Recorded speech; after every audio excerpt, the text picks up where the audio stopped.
getting you up and getting your sports day started. This is the Morning Drive Podcast from Double T 97.3. Nice to have you with us this morning with Jamie Lent and Jeff McGuire. I'm Chuck Heinz.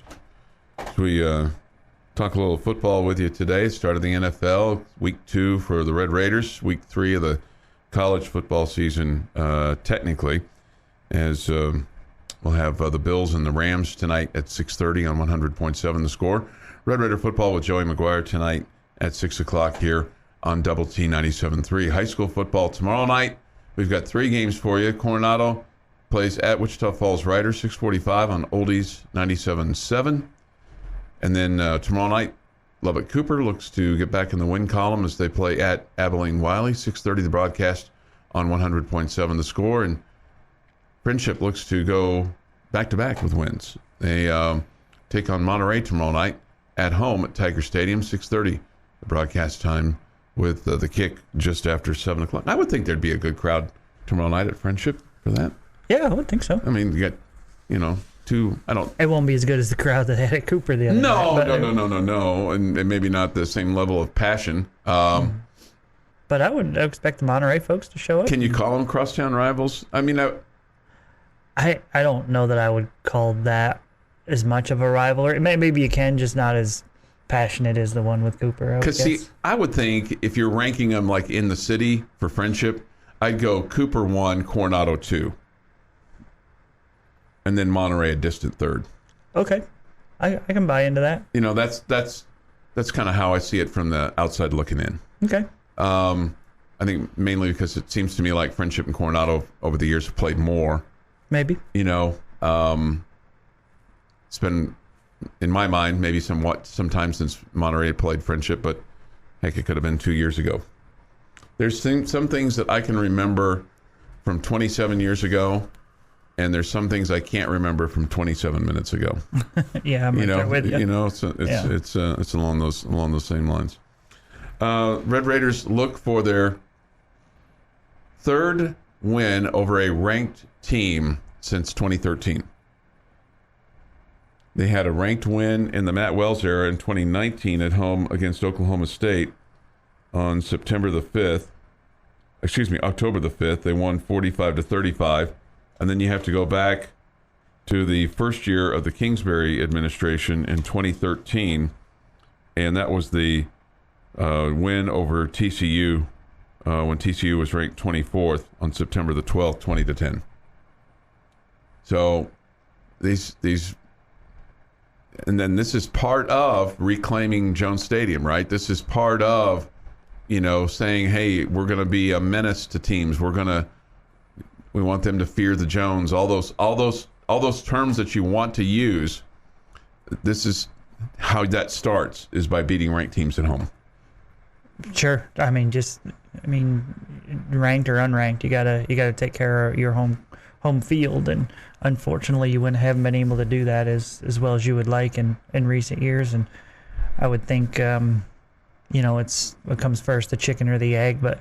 Attendance has been down, passion has been down, and the crowds have not been as, loud and rowdy and all that as have been in previous years. And again, what comes first? Did that start to happen when we started losing more, or did the crowds start to thin out, which made it more likely that we would lose, or didn't give us an advantageous kind of home field? But either way, winning will cure that. Sure. We hope.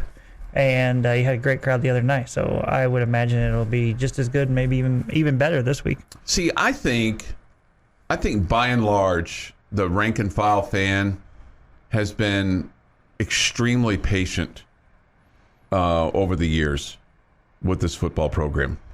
I don't disagree. And in terms of, people lining up to buy tickets or provide support, financial, emotional investment, all those kinds of things. And I think the fan base has, to a degree, sometimes overperformed. Now, second half has been kind of dependent on what's gone on the field. But there have been times going into a fourth quarter with the game on the line that people have, I want to beat the traffic. Come on, Maud, let's go home. And I've never to the life of me understood that. I can't tell you how many basketball games I've been to where it's a 1 or 2 possession game, and I see people lined up at the top of the arena ready to hit the door as soon as the final buzzer goes off because I guess they just want to beat the traffic home. You know how you beat the traffic too? Go to the post-game press conference. There's never any traffic on my way home. So we're getting back to football real quick. So here's my question. When did the struggle start for Texas Tech football?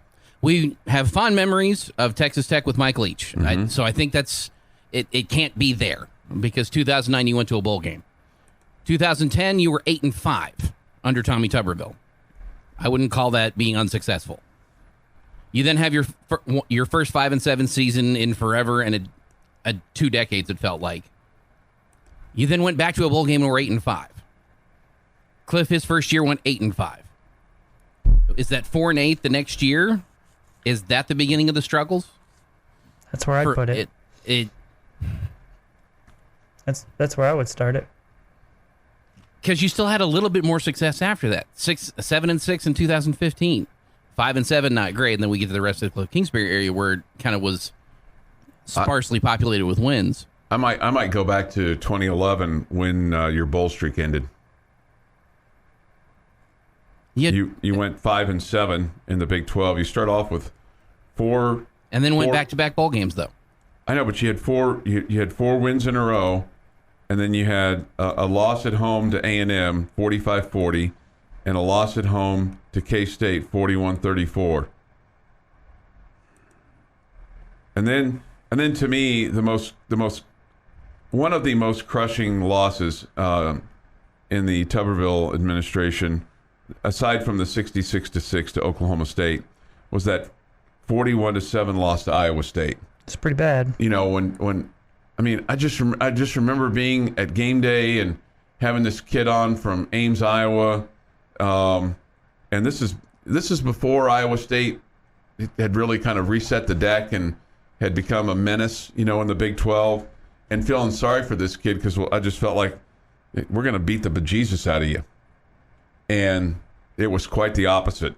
And there was a crowd of 59,000 at that game, and you know, it was awful. And then the loss to Oklahoma State, and then the loss to Missouri, and the loss to Baylor. I mean, you lost out. You start off 4-0, and you win one more game, and that was the game at Oklahoma. But then immediately that next season, you're 8-5 with a bowl win.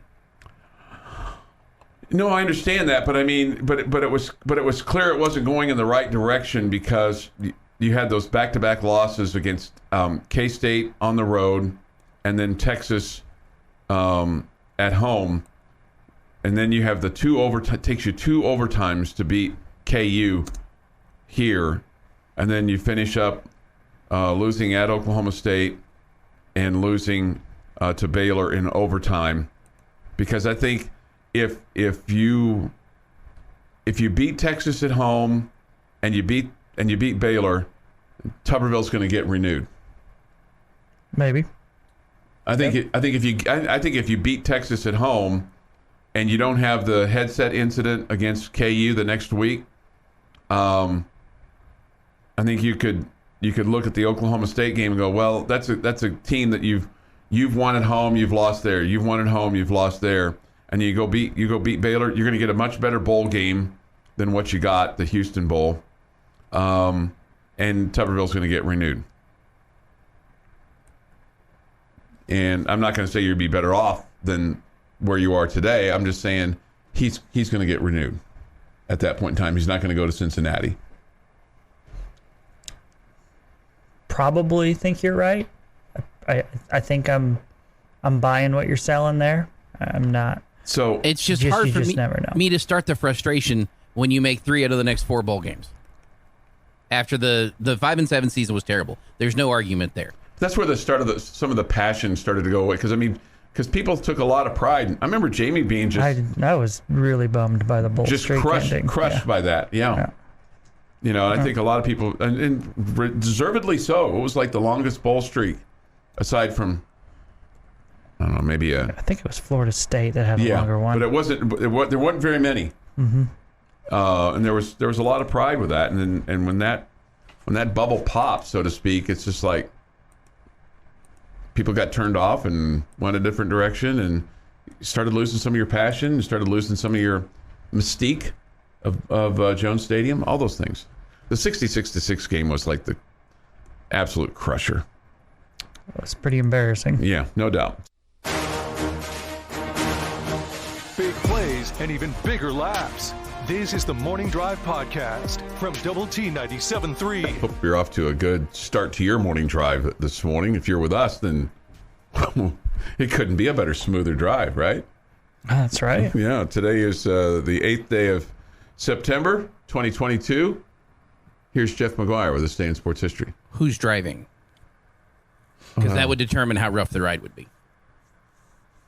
Okay, that's fair. I mean, I think that sometimes it's a smooth ride with me, and sometimes it can be maybe a little helter-skelter. I mean, if I'm on the bike, it could be very wobbly, depending on which way we're going, but could be cautious with the morning drive. It doesn't appear. I've never been I don't know that I've ever been on a motorcycle per se. It looks like a rough ride to me.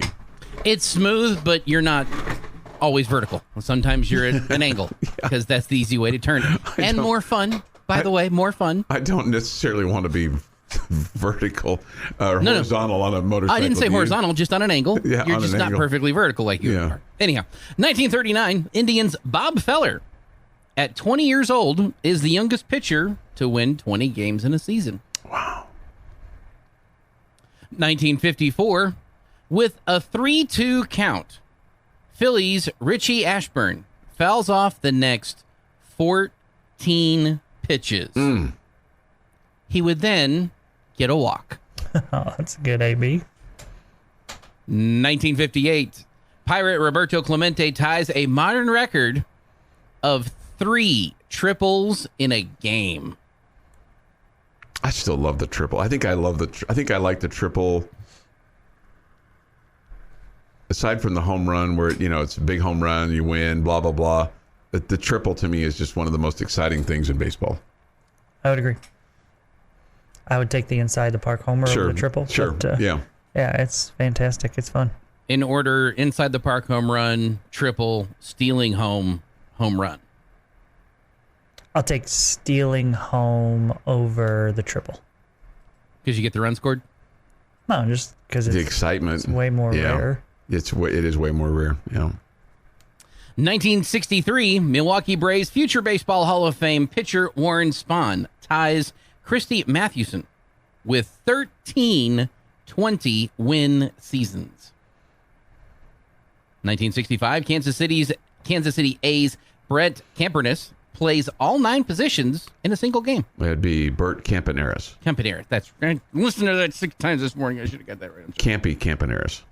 I don't know why they called him Campy, but C-A-M-P would be my guess. C-A-M-P-Y. Well, no, my guess is they called him Campy because of C-A-M-P. Yeah, I mean, he was always referred to, like if Eric Nadel was giving the starting lineup for the Oakland A's or the Kansas City A's, he'd be, and playing short, Campy Campaneris. 1972, Chicago Cubs' Ferguson Jenkins wins his 20th game for the 6th straight season.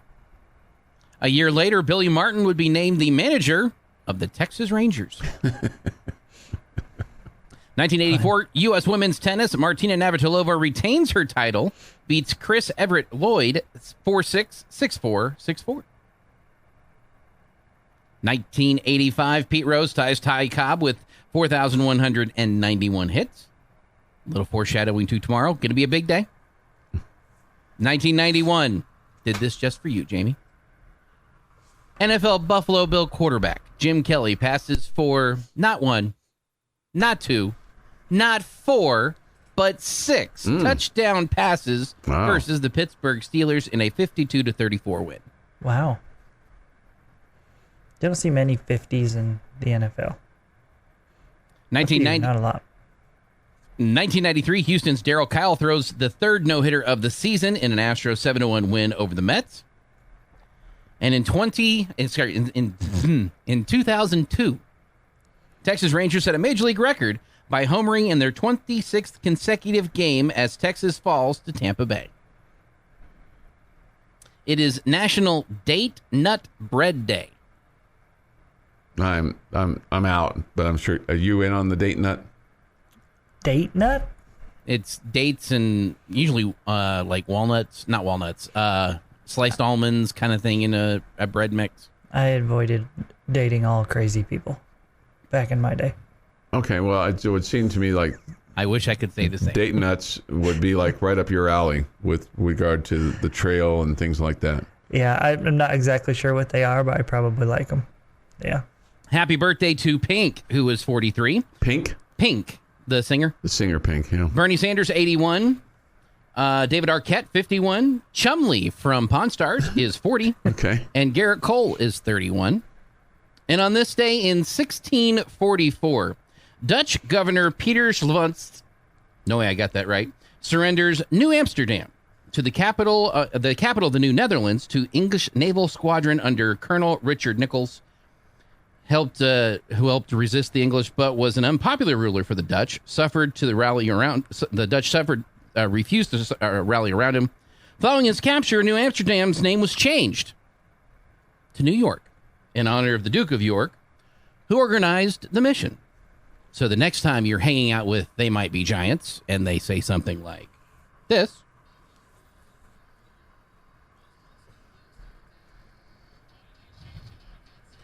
you can, because you found out today on this day in sports history. Well, that was interesting. Yeah. Well, that was quite a tune there, Jeff. Tune.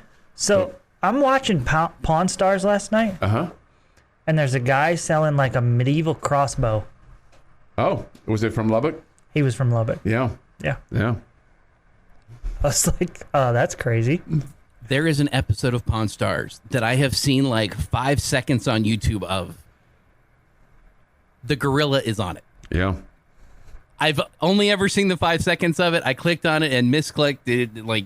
I didn't get to watch the episode. I have been looking for that episode since then to see the whole thing, to see what he was selling. He didn't get his price. I'm sure he didn't. Price, right? I'm sure he walked away upset, but. Well, he wasn't upset. He just didn't get his price. Well, that would. Yeah, he seemed upset. He did seem upset. Okay. Yeah. But I am desperately trying to find that episode. So if anybody knows that episode number or what they was selling, I would greatly appreciate that information. Yeah, it's crazy. That first time I saw that, I thought that was crazy. It's just odd. You're right. 6:53 this morning here on the morning drive. I learned something last night at happy hour with some friends. And you guys, Jeff, you may have heard this before.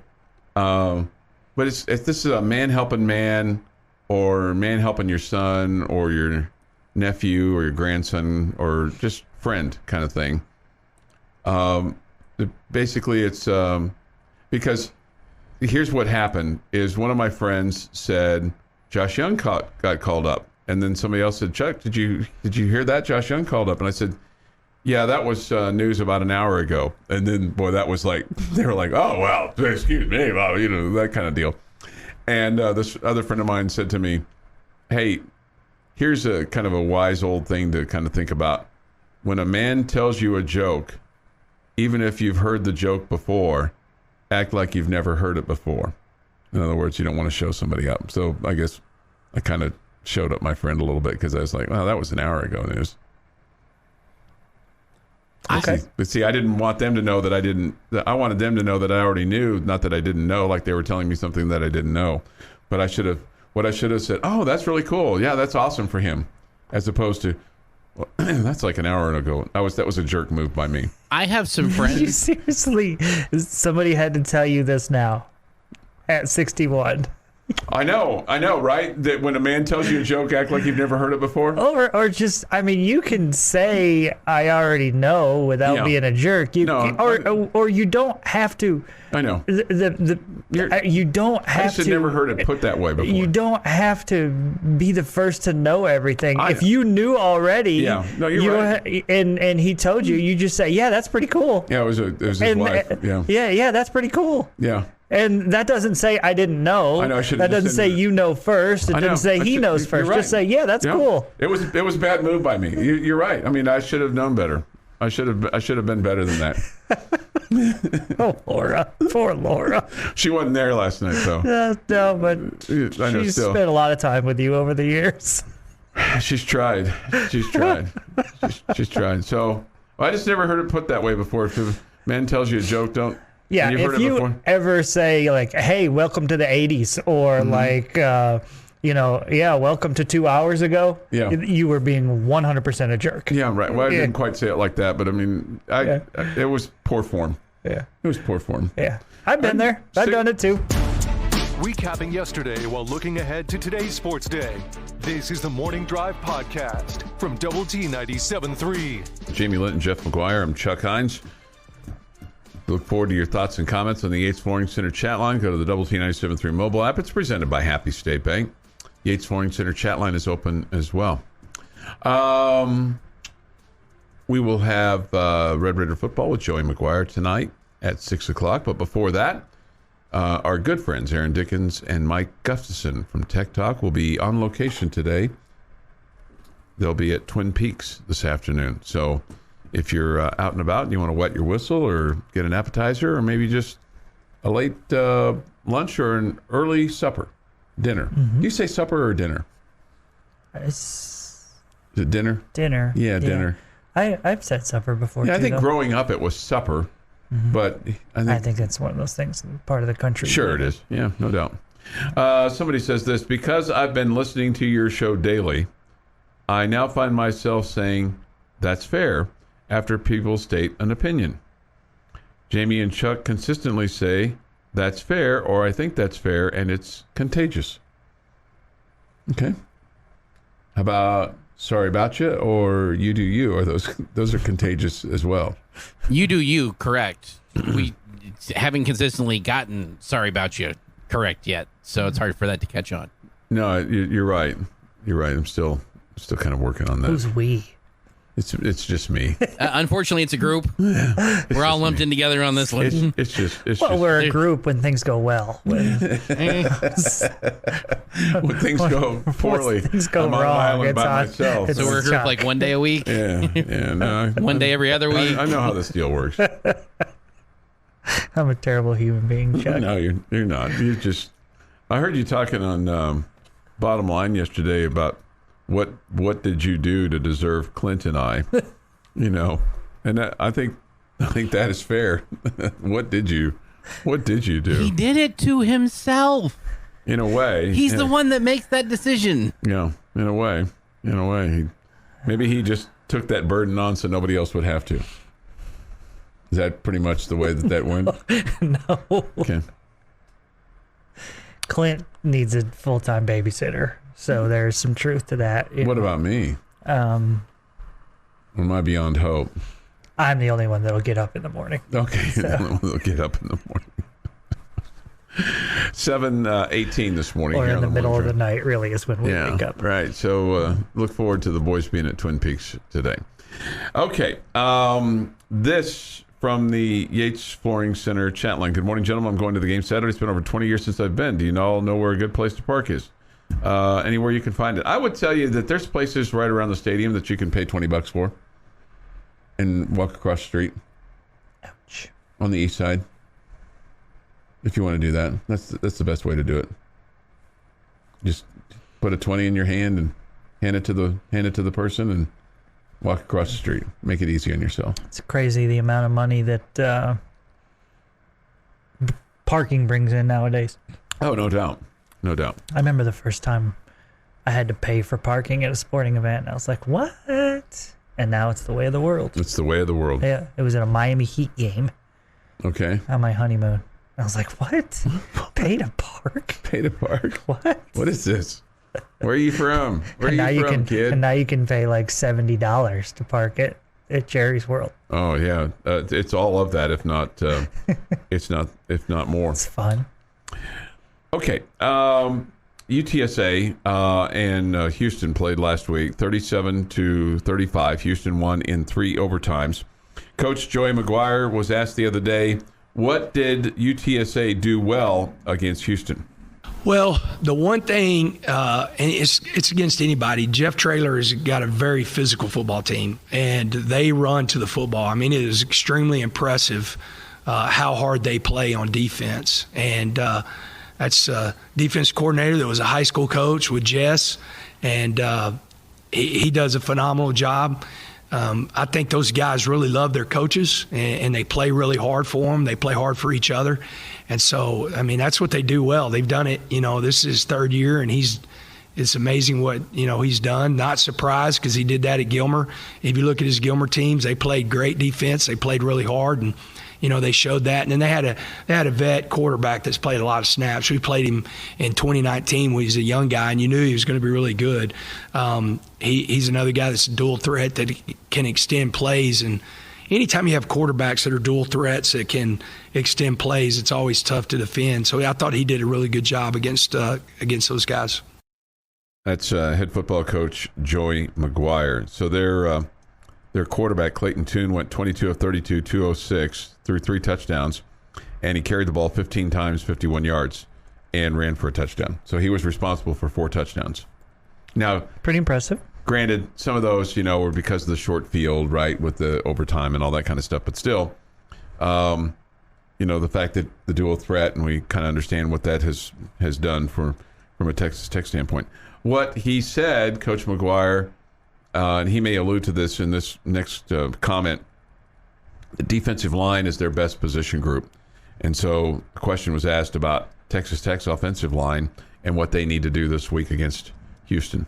We got to pick up their twist. We got to do a good job. Number 9 for them, their defensive end, does a really good job. Watching him on film, he has a lot of hand fakes to where he tries to get you to bite for that, and then he's going to, dip and rip and be in the quarterback's lap. And so we've got to do a good job being patient. And, offensive line play whenever it comes to pass blocking is so much communication and being able to pass stuff off to each other. And so it's a big week for those guys. They're going to get really tested on, playing the defense like this because, excuse me, Houston, I mean, they are a Big 12 opponent. This is not a Group of 5 team or a lower level team. They're a ranked opponent, and they're going to be a opponent that we're going to see each other for a long time. And so this is going to be a really good test. I'm excited to play them.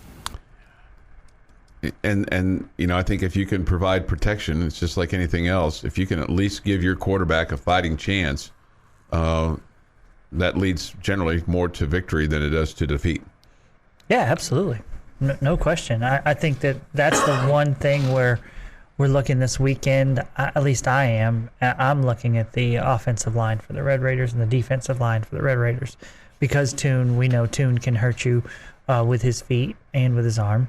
So that puts the challenge on the defensive line there and also your linebackers. But the offensive line, we've heard about how good this defensive front is for the Cougars. And so already an area of question mark for the Red Raiders with the offensive line, although I was pleased with what we saw this past Saturday, but an area of a question mark, and now they're going to go against a team that they feel like that's their strength. They're one of their strengths. So that to me is most likely where this game could be won or lost. Sure. Now let's transition to defense and defensive coordinator Tim Derutyer. He talks basically about the Houston offense and what they bring to this game. Well, I think everything starts with the quarterback, Tune. He's a veteran guy. He's got a live arm. He's one of those guys that defensive coordinators don't like. He can beat you with his legs as well as his arm. They're going to have some design quarterback run plays. But where I think is particularly difficult to defend is like we had in the first half last week, where when the protection does break down, he can get out of the pocket and keep his eyes down the field to make plays or take it, and run with it for a while. So you got to have a plan for that, and we've got to do a much better job on the back end of playing with our eye discipline and not getting our eyes stuck in the backfield when the clock goes off in their head. And, up front, we got to do a much better job of leveraging the quarterback in the pocket. That's Tim Derutyer. So we'll get some more comments from him because one of the things that the Red Raiders are going to be able to do is they're going to get Adrian Fry back. And he was obviously played, but against Murray State, but they took him out with a thigh contusion, thigh bruise. but he's going to play this week, and that'll be big to have him back, not only just from the defensive backfield standpoint, but also from a punt return standpoint as well, because they want him to return punts. So An important guy. yeah, so he's an important guy. So those are a couple things, and then the other thing that Coach Derutyer is going to talk about, because with good quarterbacks generally come really good receivers, and they've got one in Nathaniel Dell, who is a speed guy. So they have to watch out for him on returns, but also have to watch out for him in the open field, because they can shorten the field pretty quickly with him. Mm-hmm. Yeah, he's a guy that you got to know where he is at all times, whether it's offense, special teams, whatever. That's one of those playmakers. They want to get the ball in his hands. Yeah, and if you're Houston and you're looking at the Tech offense, you look at the stat sheet and go, hey, there were 14 guys that caught balls last week, and maybe your best receiver didn't catch very many at all. That's Miles Price. Mm-hmm. So there's plenty of weapons from a Texas Tech standpoint for Houston to be concerned about. All right, 7:25 this morning here on the Morning Drive. Jamie's question of the day is next. Recapping yesterday while looking ahead to today's sports day. This is the Morning Drive podcast from Double T 97.3. Jamie's question of the day on Double T 97.3 is presented by Bizarre Solutions. Call them today for a free cybersecurity audit. All right, hit me with your best shot. All right, Chuck. Today's question involves Red Raider football. The question today, and I'm going to let you have two answers. Oh. Okay, I'm going to let you have two answers. But one of them can't be turnovers. Okay, it can't be turnovers. What is the stat or stats looking ahead to this Saturday, this Saturday, that you feel will decide the game against the Red Raiders in Houston?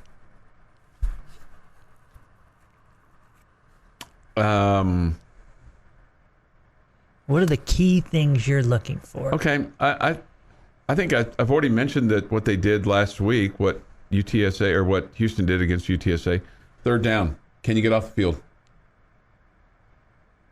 I mean, if they're 13 of 21, first of all, getting 21 chances on third down, I mean, that's one aspect of it. And then so I think third down efficiency, getting off the field, but then I also think you're going to have to score sevens and not threes, because they are going to take a lot of time off the clock. So when you have the ball, you have to take advantage of your opportunities. Okay. You got a second one? Before I start? That was two. That was two. Take advantage of your take advantage of your opportunities. Defensive points per possession given up, because that's going to be turning sevens into threes for the defense and slowing down what Houston can do offensively and preventing them from getting in the end zone. If that number is significant, if it's in the fours, and I realize this is a nerd stat, but it's one that I've enjoyed watching for the defense to really kind of balance out what spread offenses and a run offense does to a defense. That's one that I will look for. If that's closer to 4 than it is 6 or 5, that means your defense is getting stops and they're making sure that Houston isn't scoring. The other stat I would put there is completion percentage with your offense. If you are completing passes with regards to the number of attempts, that you're going to be very successful in this game. Okay, I'm going to start with the run game. I think for both teams, it's really key here. I think you have to be able to run the football to slow down that defensive front from coming after your quarterback. Okay.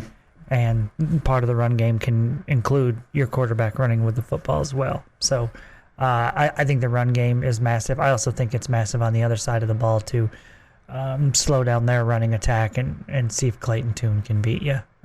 I'm not completely sold on that young man. I don't think he's terrible.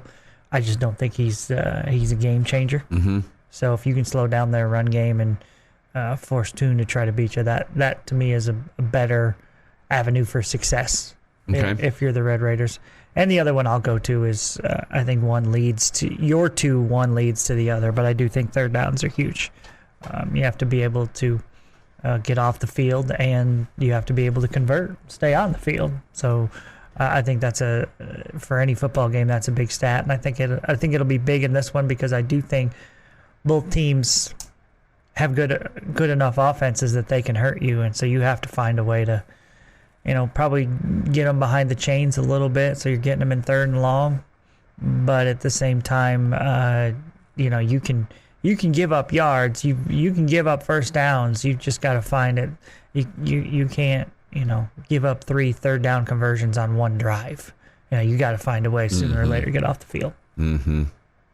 Well, I mean, Murray State was 4 of 18 on 3rd down, and there were 8 3-and-outs in the second half last week. 8. All their possessions were 3-and-outs. Yeah, it was good. I mean, there's nothing to complain about, right? Mm-hmm. But it's just hard to have any idea. Yeah, no doubt. What that means moving forward. No question.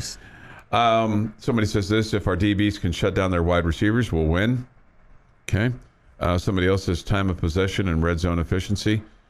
Well, I think the red zone efficiency, just from our red zone efficiency standpoint, hey, if you're inside the 20, you got to score 7. But I mean, you could say that every week too. Yeah, I mean that's one of those stats. It's like it's like turnovers. Sure. Because you can do everything right and turn the ball over a bunch and lose.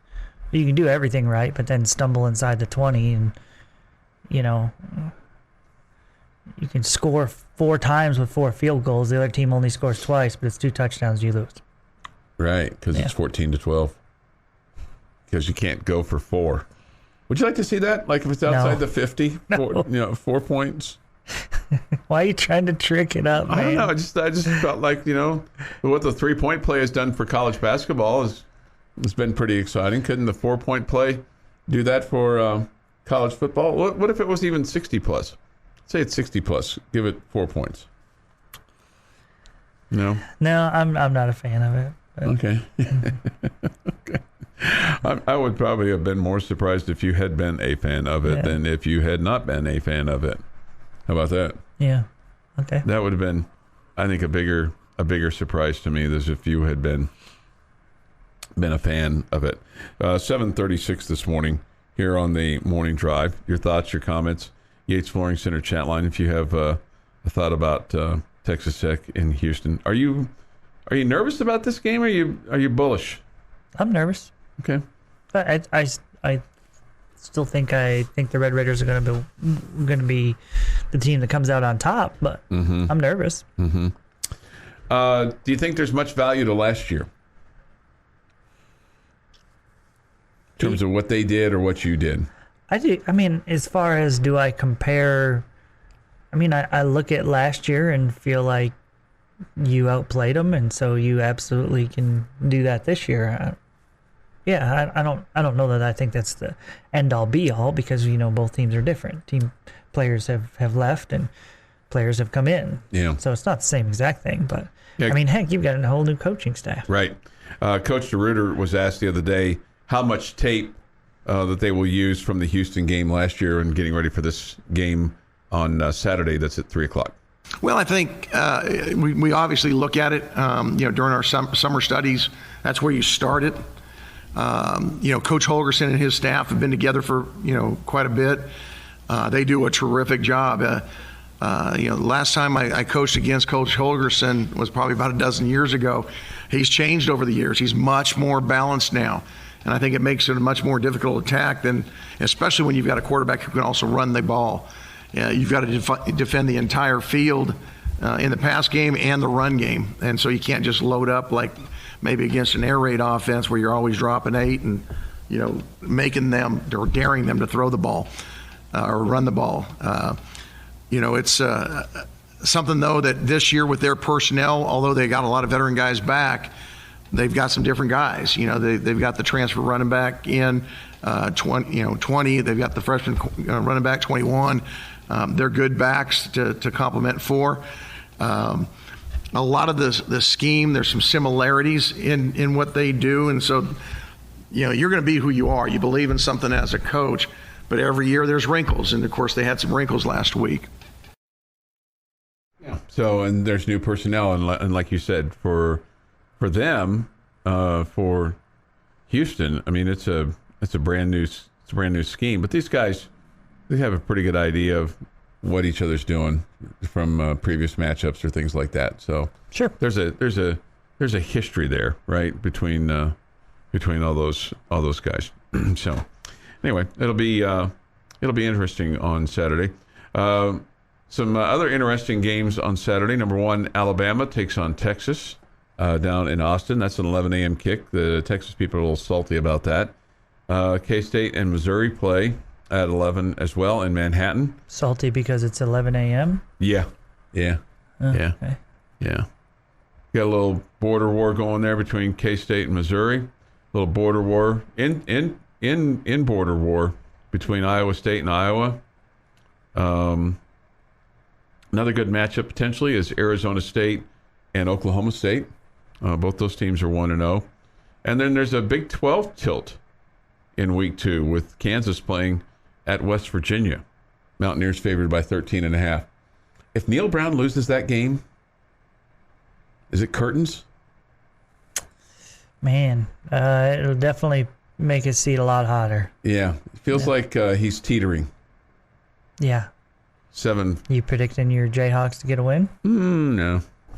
No? No, I don't think so. They looked good last week. Yeah. Getting you up and getting your sports day started. This is the Morning Drive Podcast from Double T 97.3. Nice to have you with us this morning on Lubbock Sports Station, Double T 97.3 and Double T 97.3.com. We go to the Benchmark Hotline where we find the father of Leighton Stone on the Benchmark Hotline. That would be Tom Stone. Oh, boy. My name has already changed. One good game, and I don't even have a title anymore. You know, Coach, I've seen your son play. I've seen your daughter, dominate. I had a high level of respect for you as a Division I college athlete. And, Coach, who actually is the best athlete in your family? I think that would be a robust debate if you were to sit around the table. But, let's not count out Mrs. Stone, who was quite an athlete herself. I don't want to forget her because I was hoping that was the answer you were going to give, but I was leaving the door open just to see if you would get yourself in trouble. But Coach, it's one thing to catch a winning touchdown. It's one thing to do the other things. It's another thing when you're sitting at the dinner table and say, anyone who has kicked a game-winning goal to win a national championship, please stand up. I do have that trump card, and I also have the I got paid to play soccer card. Mm-hmm. So if anybody ever gets to play for pay, then they'll have that over me. But we don't really argue about it too much because it's fairly sensitive between the big brother and the big sister. I will say this for you, though. It does seem like your role at Texas Tech has been somewhat diminished now with Coach McGuire coming on as the most enthusiastic coach, on this coaching staff, and your son taking over the headlines of the sports page with a game-winning grab against Lubbock Cooper. I just want you to tell Leighton that my money's on Lily, okay? Okay, I'll tell him. He doesn't want to race her. I can assure you that. I guarantee you he doesn't. Not with people watching. She's got speed. I saw Kirby Hocutt at the autograph session a couple weeks ago, and I just seen his son, getting my grandson getting an autograph from him, and I said, Who's faster, you or your son? And he goes, today him. So yeah. Well, I got to tell you guys, this was pretty heartwarming last week, and obviously, my son is just in high school and he's got a long way to go and all these things. But Kirby and Wes had both texted me about the game, and then Kirby's son with a couple of catches and a kickoff or a punt return in the game. Mm-hmm. 59, 60,000 people there, and then Wes's son, calling a flea flicker on the first play of the scrimmage, right. And winning the game and being everything we wanted to be. It was just, we're all in that phase where our kids are getting older, but it's cool that we kind of had that. The three of us were in, mm-hmm. communication that weekend, and it was a neat deal. All right, well, let's talk about your team. Tonight, you guys play at 7 at the John Walker Soccer Complex, and it's Coaching for Literacy Night. Fans can enter for free with a book donation, so that's cool. Mm-hmm. You guys are 1, 2, and 3. You're Billy Bitter about the tie now. Can that be changed next year, do you think?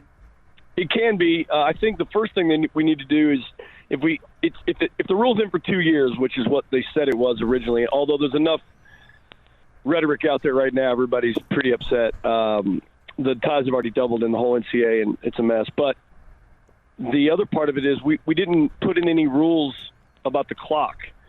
So the problem is you're in a game, and if you're the leading team and you substitute with 5 minutes to go, the referee has to stop the clock. So you can't just kill the clock with substitutions. But when they made the ties more desirable and much more easy to get, then what we're finding is all these teams that are kind of on the getting beat down end of the tie, the team that's happy to tie, they are eating up the last 5 minutes. They just have people at the scores table, and the 5 minutes just disappears. And that's a mistake that we all made. The NCAA made it. The coaches made it. Everybody who could have proposed that made it. So it's kind of ugly. I think they'll fix that for the second year, and then maybe after the second year, I think it'll get voted out. We just don't play enough games. If we played 50 games, no problem. But when you play 18, 19 games, it's going to make the NCAA committee in a really tough spot. Like if we can get going here and start scoring like we're supposed to and get a bunch of wins, as we should, we're still going to have a bunch of ties also. And it's going to be hard to differentiate, I think, from the NCAA committee's perspective, what those ties are worth. Because if we outshoot your team at Kansas 25-1, but we tie, is that a good tie because Kansas got a pounding and they held on, or is that a bad tie for us, or because we outplayed them? You know what I mean? It's very difficult to figure out how they'll handle it. Well, Coach, along those same lines, you look at your team's record at 1, 2, and 3 at this point, and as the head coach, you're probably not thrilled with that. But at the same time, you look at the stats and you see you've outshot your opponents by 36 shots at this point of the season. Do you feel like your team is playing better maybe than that record shows? First of all, I appreciate you doing your homework. Thank you, Jamie. Second of all, that's what is helping us stay this course, because we have not been outplayed yet. And, we'll admit it, right? When another team outplays us, we'll say, hey, those guys were great today. I think last year there was a couple of games when we tipped our hat to our opponents and they deserved the wins. That we've played really well. We're really good on the ball, better than we were last year. Our defense is shutting people down, shutting people out. We're giving up like 2 chances a game, and we're creating 5 to 7. Those are all real good news things, and our team is super young. We are out arguably our best player in Macy Blackburn and one of the best freshmen in the country, forwards Taylor Zadrowski. But those are not excuses. That's just reality. We're down those 2 players. But we do see the future coming. We just need to get on a roll here in front of goal, show a little more composure, a little more sophistication in the final third, maybe a little more creativity. And also sometimes, it's kind of like you just need to dunk it, right? Like you can hit your layups and you can hit a few jumpers, but sometimes you just need to dunk it. And in soccer, there's a thing for that too. Sometimes you just need an ugly, scrappy goal right in the middle of the box that just gets the whole team fired up. And I think that's all we need really to get this thing going. And that's why, we're really excited about this team. There's plenty of games left to up that record, and we're going to be all in for all of them. All right, you take on Houston tonight. Are they, Coach McGuire's talked about Houston being a Big 12 team already on the football field. How do they match up in terms of what you see in the Big 12 from a soccer standpoint? Well, what Jaime's doing, their new coach, is getting them prepared for the Big 12, and they're playing a system that will be successful here. He's recruiting better than they ever have. They're going to be a really good team member. And, look, it's just like TCU guys. When the Big 12 gave them the golden ticket, how good did they get in so many sports? It was like lighting them on fire. And the same thing's going to happen at Houston. They're going to be better at football. They're already awesome at basketball. They're going to be better at soccer and other sports. So I think they're well on their way. We went and played them this spring. We wanted to see what their place was like down there, and now they're up here playing us this fall, and then next year it'll be for real. Happy to be back home after your West Coast trip? We are. It was crazy that we left Lubbock in a flood and ended up in Seattle, and it was perfect. That was wild. But it's always good to be home. We play really well here, and the crowds are great, as you know. And, we're happy to be home. And speaking of which, John Walker himself of the John Walker Soccer Complex with lovely Lisa, his wife, will be in the house tonight for the game. Oh, how about that? The namesake. Cool. Well, that puts we're breaking news here. That puts extra pressure on your team so that they can autograph a ball and give it to him. That's right. Put the pressure on me. Yeah. Well, go get him, Leighton's dad and Lily's dad. You'll be fine. You'll be just fine. Don't forget about the little General Landry. I mean, ask Giovanetti about Landry. That's his favorite. So let's not leave him out of this. What sport should we expect to see him excel in? Football and baseball, I would hope. Football and baseball. And you would hope. Hey, Have we convinced? Otherwise, it's going to be a rough night at the dinner table for him. Have we convinced Lily to quit playing soccer and stick to basketball yet? No, that's not going to happen. You're going to get to a point where you can't talk about her because she might be somebody that you might want to have on your team. You never know. Those are the weird situations. We're leaving all that up to her. Yeah. She's like, yeah. So she asked me one time if she was good enough to go to North Carolina, would I let her go there? You know, they've won 22 national championships. And I said, honey, I can make you one promise. If you're good enough to go to North Carolina, you're going to Texas Tech. I gotta think that you're like, you would say to her, you can go to any school you want, but the only one I'm paying for is either Duke or Texas Tech because I'm not paying to go to North Carolina, right? There's no chance I'm paying for her to go to Duke. No chance of that. Have you seen that tuition bill? Well, you know, get a little NIL money there, you might be all right. All right, Coach. Good luck tonight. Thanks for pumping us up this morning. It's always a pleasure. I appreciate it, guys. See you all tonight. All right, that's Coach Tom Stone with us on the Benchmark Hotline as his team takes on Houston tonight. That'll be a 7 o'clock first touch over at the John Walker Complex. You'll hear his son on the radio hopefully tomorrow night making some catches against the Monterey Plainsmen. 6:30 the broadcast time. 7 o'clock play-by-play from the Friendship Place. Yeah, hopefully if you're a Friendship fan, if you're a Monterey fan, you'd probably prefer you did. Right. Yeah. But we're just going to assume that it's a Friendship crowd. Right? Okay. I mean, I know there's Monterey people that listen too. But, you know, it's kind of is what it is. You've been listening to the Morning Drive podcast from Double T 97.3. For more from Lubbock Sports Station, go to doublet973.com.